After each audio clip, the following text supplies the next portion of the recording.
নিজের পকেটের অবস্থা এমন দেখে আমি একটি দোকানে চলে আসলাম। কারণ সেখানে লেখা ছিল, "পাখি চাহিয়া লজ্জা দিবেন না।" তো আমি তাকে বললাম, "আমি আপনাকে লজ্জা দিতে চাই।" লিফটের বাটন চেপে লিফটে ওঠার পরই মনে পড়ল, মানুষ তো বলে কষ্ট করে ওপরে উঠতে হয়। তার মানে আমি কি আমার বুদ্ধিমত্তার বহিঃপ্রকাশ দিয়ে দিলাম? জুতোগুলো সোজাভাবে দেখে আমি বুঝতে পারলাম এই ঘরের মানুষ একজন আরেকজনের সাথে বেশি কথা বলে না।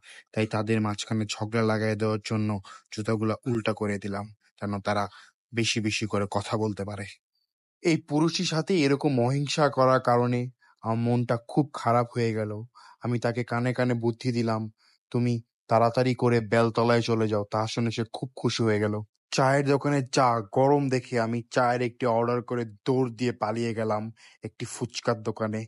ফুচকার দোকানে গিয়ে বললাম, "মামা, আমাকে একটু ফু দিয়ে দেবে?" মানুষ আমাকে মোটা বলায় আমি এখান থেকে একটু পাঞ্জাবি কেনার সিদ্ধান্ত নিলাম, বাট এখানে কোনো পাঞ্জাবি পেলাম না।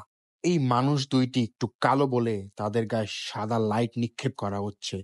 মানুষ বলে বাইরে না বের হলে দুনিয়া দেখা যায় না। আমি বাইরে এত জ্যাম দেখে তাড়াতাড়ি বাসা ফিরে চলে আসলাম। গ্যারেজে সাইকেল দেখে বুঝতে পারলাম আমার বাসায় অবৈধভাবে মেহমানের আগমন হয়েছে। তাই আমি দৌড় দিয়ে ল্যাম্প পোস্ট নিচে ঘুমানোর জন্য প্রস্তুত হয়ে গেলাম।